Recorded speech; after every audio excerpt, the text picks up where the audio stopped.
FTN DataCast, the fantasy football podcast where data drives the discussion. Here are your hosts, Adam Pfeifer and Tyler Loechner. Welcome back, everybody. This is the FTN DataCast presented by the FTN Network. Monday, June the 13th, 2022. Adam Pfeifer, Tyler Loechner with you as always. Kicking off this week, our team previews. Last week and the weeks before, we did the positional previews, quarterback, running back, wide receiver, and tight end. And this week we start breaking down all 32 teams. And we're going to start with the NFC West. And Tyler, what better way to start than with the Super Bowl champion Los Angeles Rams? How's it going? Good. I like that we're getting into this. You asked me yesterday, hey, who should we start with? I said the Rams. Let's go, man. Tons of fantasy goodness there. And I know one player in particular that I'm sure you're going to talk a lot about. Saw a tweet last night. So let's get into it.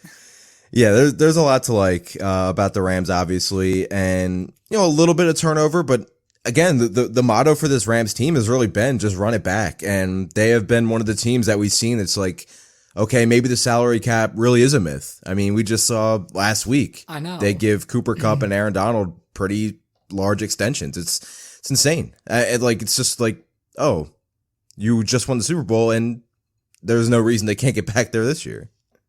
And it happens 1 year after the Bucks retained all 22 of their starters. Mm-hmm. It's interesting.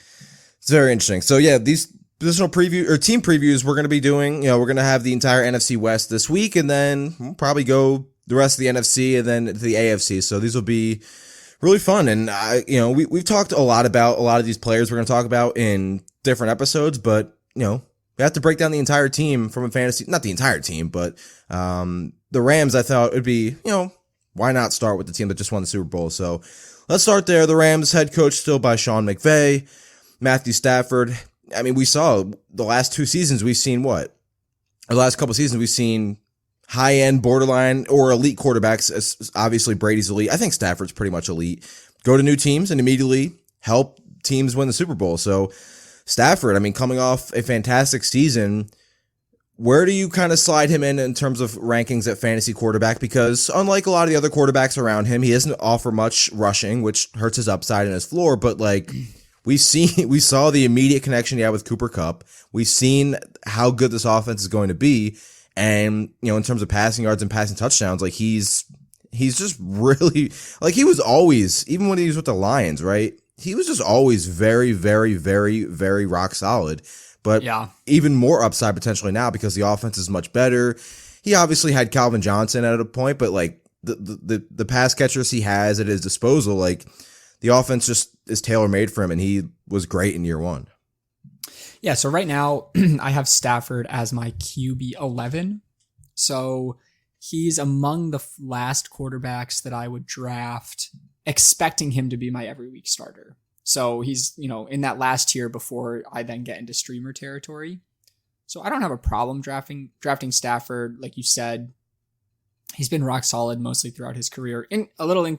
Too inconsistent for me to be considered, elite, but maybe that's changing in with the Rams. He was good last year, not quite as inconsistent as we've seen, but he's still a player that I think you can draft and feel comfortable drafting. He had over 5,000 air yards last season. The only players that had more were Brady and Josh Allen. And he had 8 deep pass touchdowns last year, which ranked 1, 2, 3, tied for 4th in the NFL. So a big play threat at quarterback as well, especially with Allen Robinson now there, and maybe Odell Beckham comes back. Cam Akers is supposedly going to be healthy the whole year. And then just having Cooper Kupp is such a mismatch nightmare. I know we'll talk a little bit more about him, but the bottom line is Stafford has really great weapons. He's in the Sean McVay offense. So I do have him as my QB 11. Where do you have him?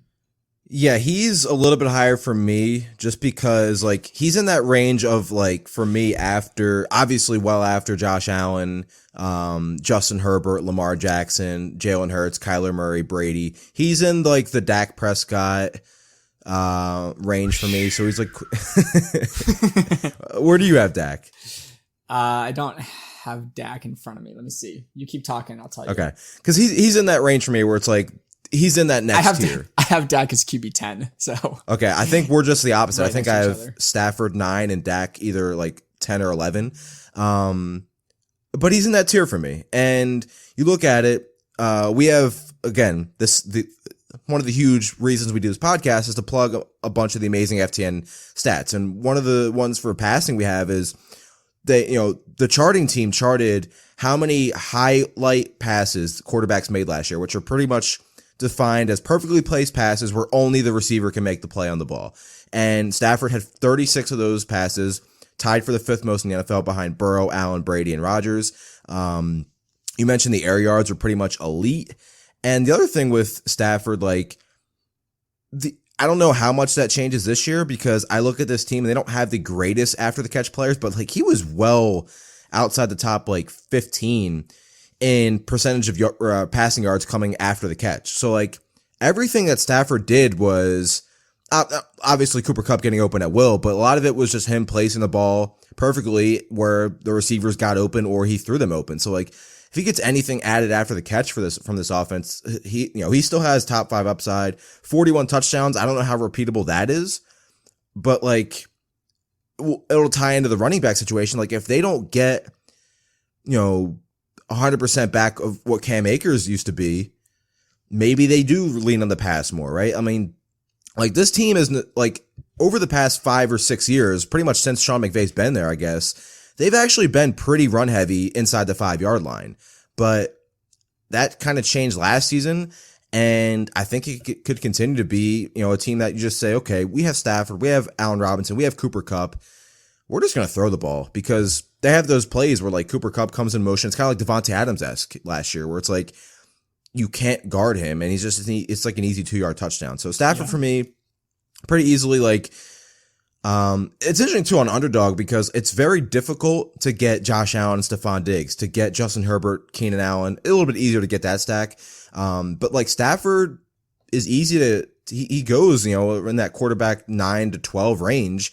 Kupp obviously is a top 3 overall selection, but then it's Allen Robinson you can get. Who knows Odell Beckham, so I do have a lot of Stafford right now, and I'm perfectly fine with it. He had 7 different games with 300 passing yards or more. He had at least 3 touchdowns in 1, 2, 3, 4, 5, 6, 7, 8, 9 different games. Just the floor is pretty solid.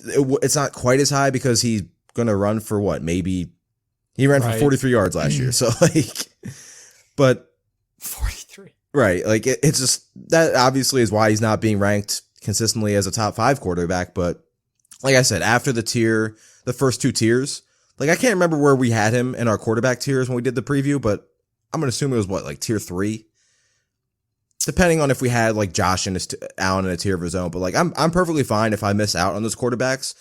I think I feel better about Stafford than I do Wilson, Rodgers, and Dak Prescott. All right. That's fair. Maybe minus Dak, but I'll let it slide. I did do an Underdog draft yesterday, and I got the Dak CD stack, and I tried to get a double stack because I had Devontae Adams and Darren Waller and Renfro. And the worst thing ever is when you're in a draft and there's a team that clocks out and they get auto picked a quarterback. Oh, yes. And Derek Carr went 3 spots before me, so I was lucky to still have Dak, but I would have liked to have both. Let's go to the running back position because, dude, there's always a handful of players where it's I try to make sure I can make a case or understand the scenario or what I can expect from every player in fantasy, right? That's what I like to do. But there's always players where it's I don't know what to expect. Cam Akers is in that range for me. I don't know. I think Cam Akers could be a top 7 running back. I wouldn't be surprised if he finished top 5. I wouldn't be surprised if he was RB22. It really just depends on, his health. He obviously didn't have any setbacks when he came back last season. And when he came back, remember, it kind of coincided with Daryl Henderson being hurt. So, they pretty much gave him a 75, 80% snap share for the majority of the games, including the playoffs. The numbers weren't great, but he also faced the Bengals, who are a really good run defense in terms of yards per carry. The Tampa Bay Buccaneers are always elite in terms of run defense. So they faced some good run defense during that playoff stretch. San Francisco, great defensive front. They probably have one of the best front sevens in football. So What do you expect from Cam Akers? What's the ceiling? What's the floor? Like, because I'm be honest with you, I'm kind of torn. He's like my RB 17, 18 right now, and I know that feels low. I just don't have a firm grasp on what to expect.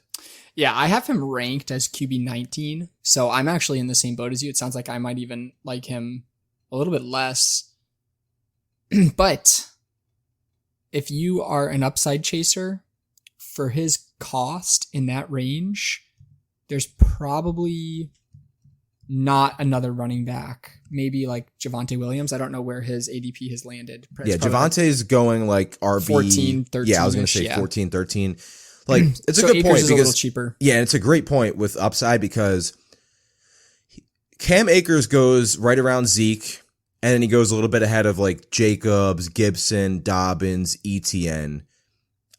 I think I like Akers, ETN out of that group, and then Akers too. Right, I think Akers like has the highest ceiling just because He does. the offense he's in, and from what we saw in terms of the snap share. Like, if he gets a similar snap share, and we've seen the Rams, right? Whether it's been Todd Gurley getting, like, they've wanted to use one running back. Daryl Henderson was like an 85% snap share player before the injury. And then he dealt with a couple injuries. There were stretches where he got hurt in games, and it was everybody's like, okay, this stinks. And he would come back or be back the next week. But, like, when Sony Michel came in, 90% of the snaps he would play. Akers came back and played the playoffs, played the majority of the snaps. So they do want to feature one running back. They do. And you and I often say this, like, at a certain point, we just need to like listen to what the team is trying to tell us. And I feel like they've been trying to tell us Cam Akers is our guy and he's our feature back.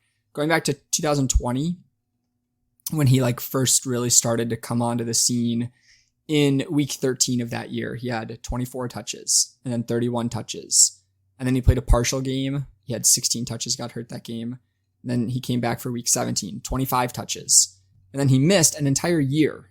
And he comes back. His very first game back, 30 touches, 19, 27. Like, that type of volume is huge. So I like him where he's going as a, you know, as an upside chaser. But the concerns are legitimate. But my problem with it is like how much of it is recency bias. Because the playoffs were pretty brutal, right? He had fewer than 60 rushing yards every game. Despite all the volume, he didn't score a touchdown in any of the 4 playoff games. But if you look at his final 2 games, or at his 2 games he played in the regular season, he had over 200 rushing yards in 2 games. He scored a touchdown in both games. He had 45 receiving yards in one of the games. He scored a 2-point conversion in one of the games. Like, how much of our distaste for him is just the recency bias of the playoffs? And I'm willing to bet that a lot of it is. Yeah, and you look at some of the, in 2021, right, there was, like the snaps, right? This has room to grow. In the opening wildcard game, what was that against Arizona? He played about 53% of snaps. Keep in mind that game also was kind of out of hand, but like, he played 53% of snaps, still had almost 20 touches. Then the next round, 81% of snaps had, what do you say, like 30 touches almost. Like, right. This is a situation where it's like, I think Akers is good. Do I think he's great? I don't know, but I also don't think it matters. If he's getting 80% of snaps, like Daryl Henderson was not an insanely efficient running back last season, but he was like the RB 13, 14, 12-ish range before he got hurt last year. He was his first game of the season, he's played 94% of snaps. He was in the 85 to 90% snap rate pretty much every game until he started to deal with injuries. And then he missed some time and then bam, Sony Michel immediately 90% of snaps. So if Akers continues to get the role that these starting running backs for the Rams have gotten, there's a reason he can't be like, there could be, like if he gets this role, RB 17 is admittedly going to be way too low on my end. Yeah. Which is what I'm a little bit worried about with that ranking, but I still worry about the Achilles. I know he came back and it was great, but he also came back incredibly early, and I don't care about yards per carry. I could care less. I care about just watching him, and there wasn't a ton of great burst. But again, like, how much should we really be expecting coming back from that injury? Now he has an entire offseason to train and get back to full strength, hopefully. I don't know, man. Like I'll talk about Daryl Henderson too, because I do think he's a value, but like, Akers, Zeke, ETN, Gibson, Jacobs, like where would you like? I have Akers, I think second behind Zeke of that range. Like there's no shot I'm taking Jacobs or Gibson over him. Let me just pull it up so I'm saying stuff consistent with what I actually have here. I have Zeke. I have Zeke, ETN, and then Akers. Okay. It sounds like I like ETN a lot more than you. I like ETN. I just like he's right behind Cam Akers for me. Yeah. I just think Akers has a better shot of getting 25 touches in a game. He does. Yeah. But Akers, ETN could get like the Swift type touches that are extremely high value. So there's that. Right. Let's talk about Daryl Henderson though, because this time last season, he went from like, I remember doing the drafts on Underdog in the summer. He was like in the range that I'm trying to think of running back now that goes where he was going before Cam Akers' injury. He was like in the, I don't know, Ramondre Stevenson type range, right? Maybe a little bit later than that. And then the Akers injury happened. He bumped up to like a 4th round because everyone pick. was drafting Akers like at the end of the first round. Yeah, he was literally like a turn type selection. And then the injury happened. And then obviously if you drafted Daryl Henderson, you did a lot of drafts early and had Henderson in the 12th round, a lot of those teams probably advanced. Henderson, again, like I mentioned, first game of the season, 94% of the snaps. He was in that range pretty much all season until the injuries happened. He wasn't the most efficient running back, but like, again, I don't know if it matters. I still think, especially after Sonny Michel leaves and now is in Miami, like Henderson is kind of getting overlooked because there's still a chance that Akers just isn't quite back. And while I don't know if they go with like a committee approach at running back, there's a chance that Henderson just has a starting role at some point this season. Plus, like, it didn't come to fruition, but there was a stretch last season where Sean McVay was talking about the importance of having two running backs when Sonny Michel was playing well on limited carries behind Henderson. Who's to say Henderson doesn't get, like 6 to 8 touches a game? And then obviously, like, we talk about Alexander Mattison being the best backup running back, Tony Pollard and AJ Dillon more in standalone values. Henderson is in that group. I agree. He should be. I think he's behind them, but like the Rams of those teams have the best offense. So why shouldn't we be talking about Daryl Henderson more? Yeah, we should be. He kind of goes in like the RB 45 to 50 range. So he's very cheap. It's about 150th overall. So where does that end up being? Like 13th round or something like that.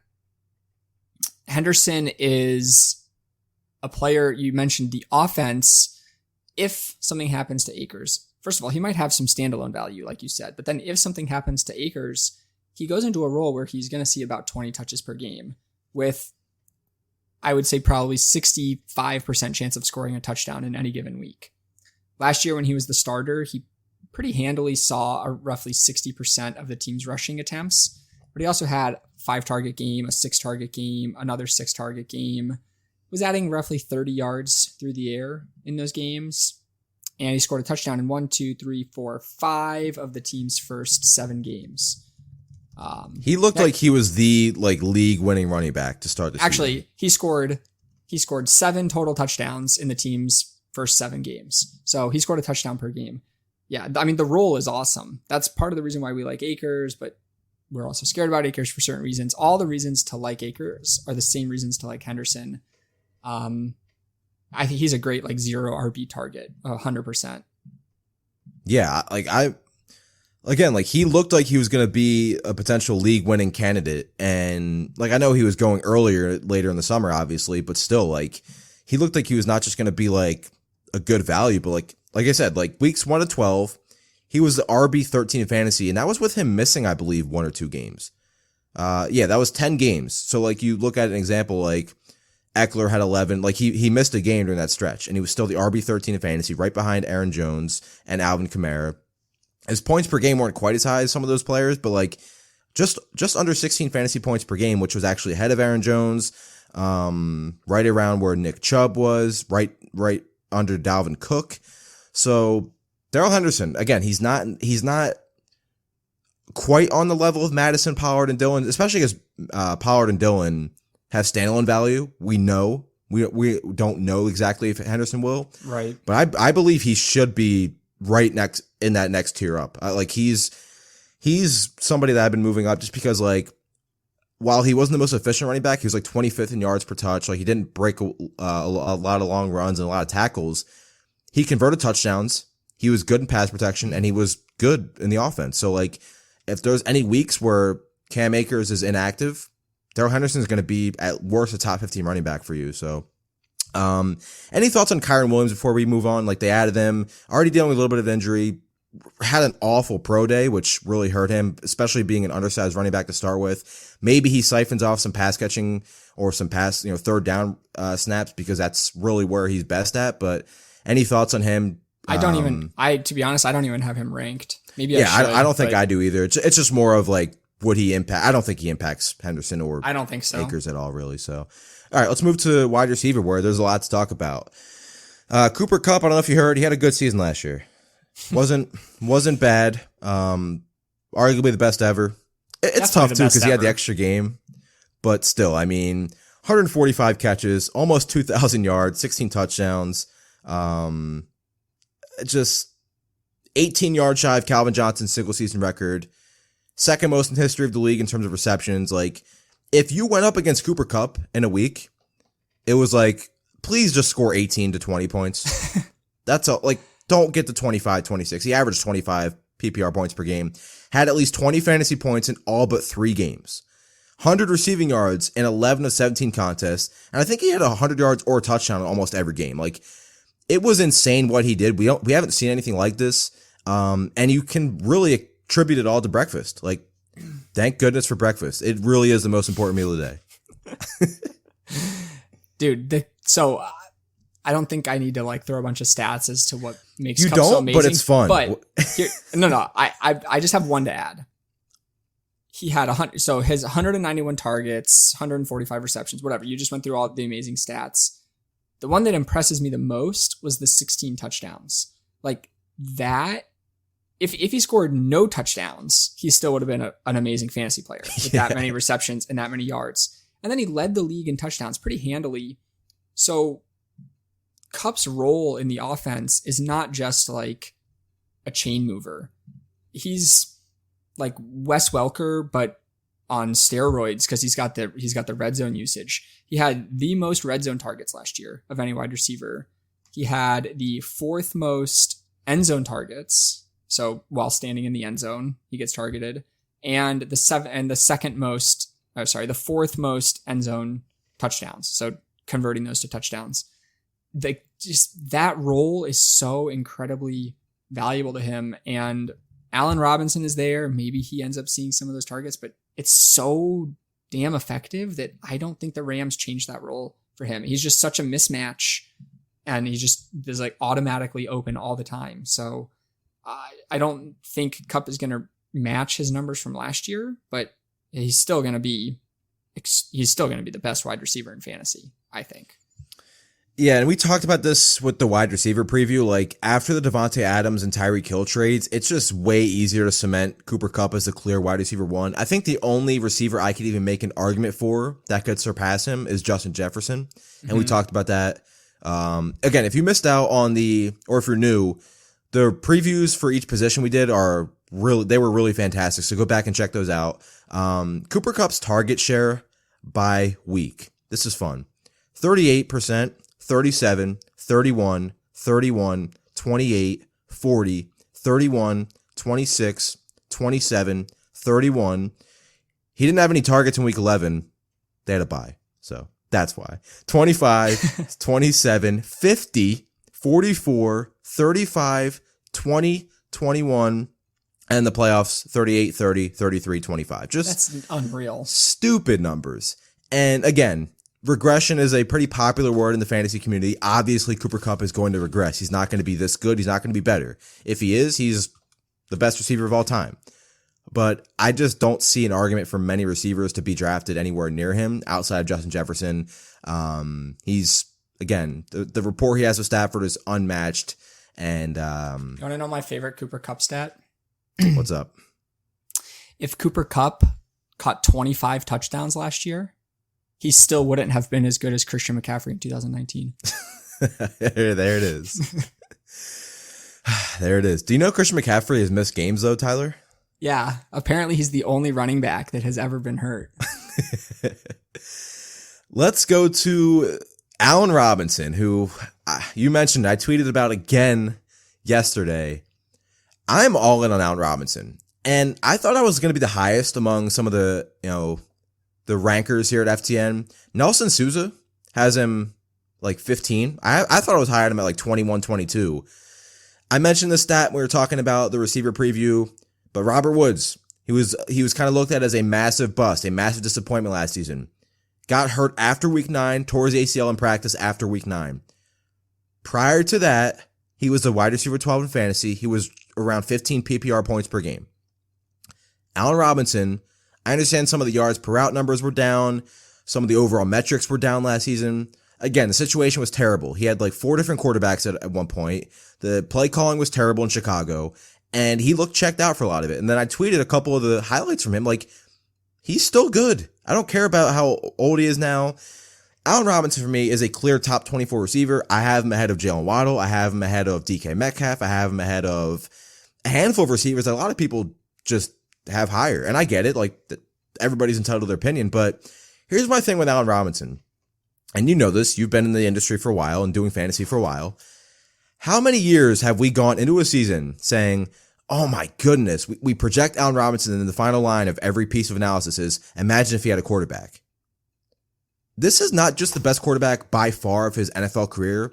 This is the best quarterback he's ever had in his life. And it's not even just like it's not even that it's an upgrade. He's going from a handful of quarterbacks. Again, I love Justin Fields. I think he's going to be a star. But even before that, like Blake Bortles and Trubisky and Dalton and Foles, like, it's not just going from quarterbacks in that range to like the 14th best quarterback. He's going to quarterbacks in that range to a legitimate top 7 or 8 quarterback in the NFL. So if we've been waiting this long for Allen Robinson to finally have a great quarterback, why are we not all in on him? So I have him ranked as my my wide receiver 23. All right, so you're right there with me. I'm kind of right there with you. I'm a little nervous about it just because last year was so bad. Like, there's really I feel like you were softening the blow a little bit. You were like, yeah, I understand some of the metrics were down. All of the metrics were down. There's literally nothing you can look at last year and be like, oh, Allen Robinson is good in terms of data. But I did look, we look at our first read targets, and this is on the advanced receiving stats tool at FTN Fantasy. Robinson only had 53 first read targets last year, which is a really low number. It's tough to get targets when you're playing next to the god Darnell Mooney, to be fair. And that's not even sarcasm. Like, Darnell Mooney is the truth. There were 5 wide receivers on the Rams that had at least 53 first read targets last year. So not only is he going from like a higher, from a really low volume passing offense to a much higher volume passing offense, he's also going to a quarterback that will spread the ball around. Yes, Cooper Kupp is there. Kupp had 159 first read targets, but there was still enough for Van Jefferson to have 71, Tyler Higby to have 69, Odell Beckham to have 69, and Robert Woods to have 53. So if you take, Woods and Beckham combined and say that's going to be the Allen Robinson role, I know it's not going to be exactly, but I mean, is 80, 90, 100 first read targets out of the question? I don't think so. So the situation he's going to is so much better. You talked about it. And I still think Robinson is good. So that's why I'm taking a little bit of a leap of faith to rank him as a low end wide receiver too. But that's really just what I look at. Like, why were his stats so down last year? He just wasn't part of the offense. Like, he just wasn't game planned for. 53 first read targets for a player that played every single game. Sorry, not every single game. He only played 12 games, but it's still the majority of the season, only 53 first read targets, and it's extremely low volume offense. I really cannot stress enough how good of an upgrade this is for him in terms of situation. Yeah, I just think the situation was terrible, like you said, and I think that played a part of Robinson's overall play. I think he's going to be just completely ready to go in this Rams offense. And again, like some of the clips I tweeted last night, is Allen Robinson a top 10 receiver in the NFL? No. But I don't think he's outside the top, I still think he's a top 20 guy. I still think he's really talented, and I'm all in. If I'm wrong, I'm wrong. But like, Robert Woods, who you know, I am the number one Robert Woods fan on the planet. I think Allen Robinson is at worst the same skill level. I think he's a better overall receiver in terms of route running, everything.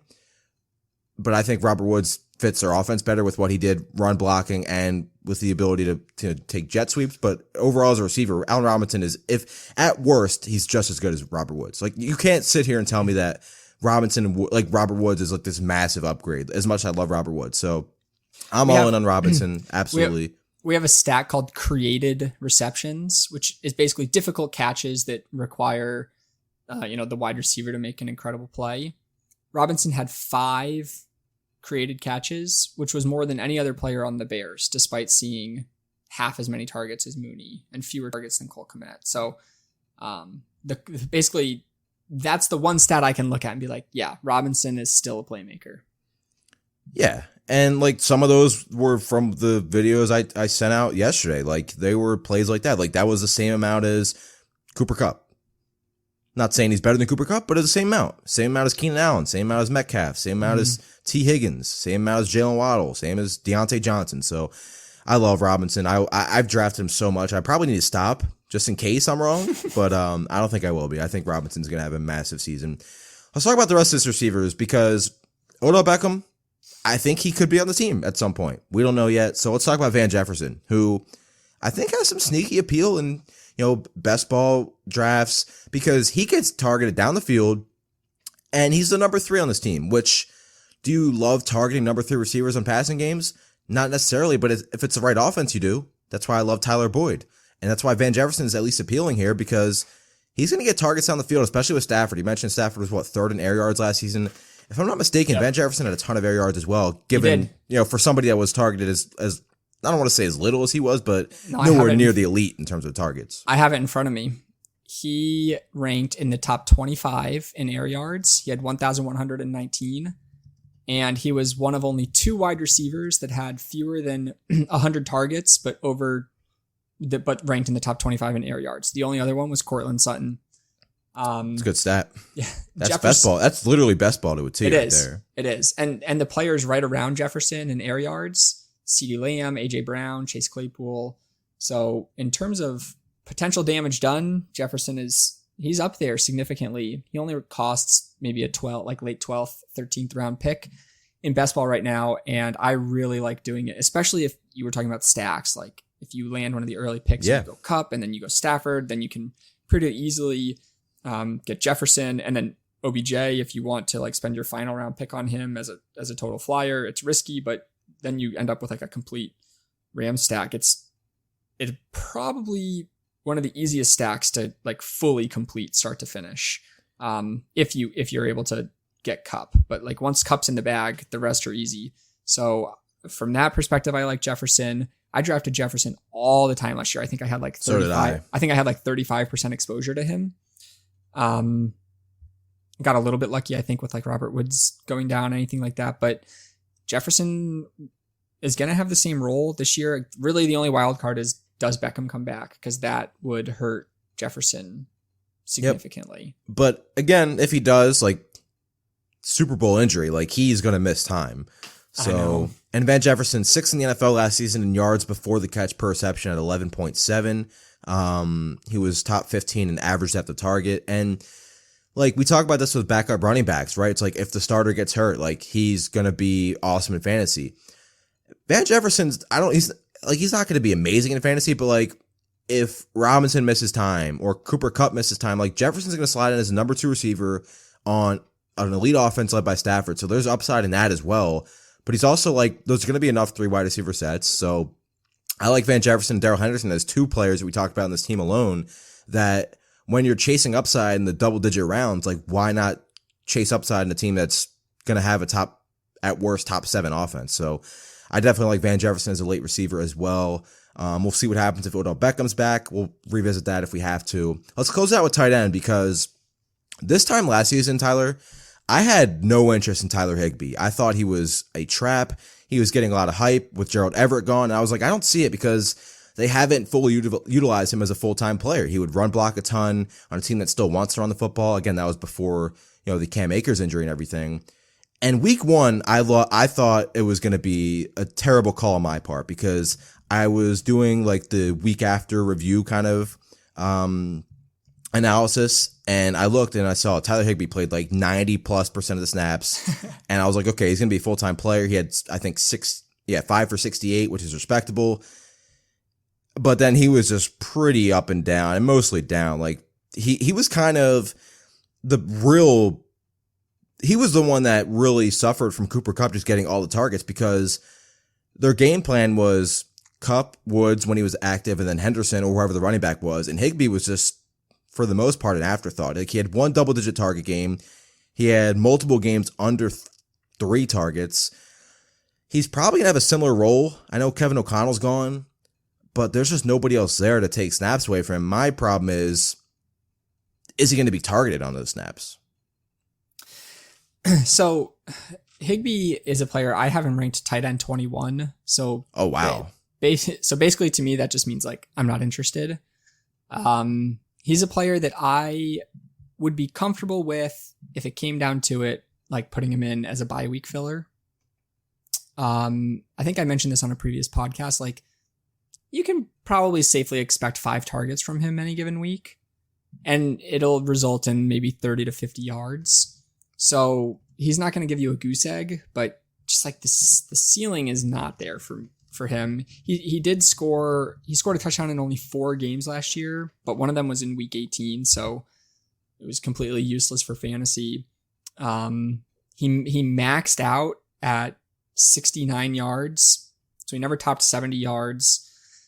Just, in PPR leagues, if you're desperate and you want a guy that's going to catch maybe 4 balls for 40 yards and you don't get a 0, that's to me what Higby is. I guess the only upside is that if something were to happen to Cooper Kupp or something like that. So not a lot of interest in Higby for me. I just don't think there's just so many other tight ends. We've talked about this. Oh, tight ends deep this year, but Higby's not one of those players that I would throw into the group of, tight ends deep this year. Yeah, he was 9th among all tight ends in both routes run and snaps on passing plays. So like the playing time, and I talk about this a lot with tight ends, like that's playing time's good. Right. Like that's what we look for. We want players that are going to run routes. We want players in good offenses. So like from that standpoint of like situation and usage and involved and like, scheme fit and all that stuff, like he fits the bill. It's just he is also competing for targets with the number 1 target in the NFL right now as a player that I believe in, Allen Robinson. So he's going to have some weeks. Again, it's tight end. Like I think you could do worse than Tyler Higby, but so I don't know how much his playing time can go up and his routes can go up from last year. Like I mentioned, like he was an every down player, and he didn't get it done. So maybe if he walks into maybe if you look at it, okay, Cooper Kupp's going to regress in a huge way naturally, and then maybe Higby gets a little bit of that. Okay, maybe but it's kind of like it's tough. He's kind of like, to me, he's kind of like Dawson Knox, but minus half the touchdown potential. Yeah, because like again, it's tougher with tight end because it's for so many players after the elite tier, it's pretty much touchdown or bust anyway. But like, yeah, Knox he was in that same mold. If he didn't score, he was pretty bad in fantasy, and that's probably going to be the case for Higby and a lot of tight ends as well. It's not just Tyler Higby, but like the fact that he was 9th in routes run, 9th in passing snaps at tight end and still was underwhelming. Like, but only, he was 17th in yards despite, all that opportunity. So not like a horrible filler. That's just how I view him. You could do better. You could do worse at tight end. Right. Anything else from the Los Angeles Rams? Again, probably should have led this. Kevin O'Connell now coaching the Minnesota Vikings, but still Sean McVay is there. The entire team is pretty much there. They added Robinson. They added Bobby Wagner. So their defense should still be pretty good. And there's no reason this team can't get back to the Super Bowl. I mean, the NFC is pretty bad outside of the Rams, Tampa Bay, maybe a couple other teams in this division alone can make a run. I think the Eagles will be good. The Lions are going to make the Super Bowl, according to you. So the Rams probably right there with Tampa Bay as the favorites to make it back to the NFC. My only parting shot on the Rams would be add Daryl Henderson to your 0 RB target list. If he's not on it, you're not doing it right. Yeah, love that call. So NFC West, starting off with the Los Angeles Rams. We'll be back on Tuesday, Wednesday, and Thursday with the rest of the NFC West. And this is a very interesting division, Tyler. We have the San Francisco 49ers are kind of like one of the most polarizing teams in fantasy. I think we're going to do them next. The Cardinals are really interesting now with DeAndre Hopkins suspension. Marquise Brown's there. And then you also have the Seahawks, who the fall off has been ridiculous for them the past 5 or 6 years. So we'll break it all down. Again, these are our team previews here at the FTN DataCast presented by the FTN Network. For Tyler, I'm Adam. We'll see you guys on Tuesday with some more recaps and some more previews of the NFC West. Thanks for listening to the FTN DataCast. Be sure to rate, review, and subscribe.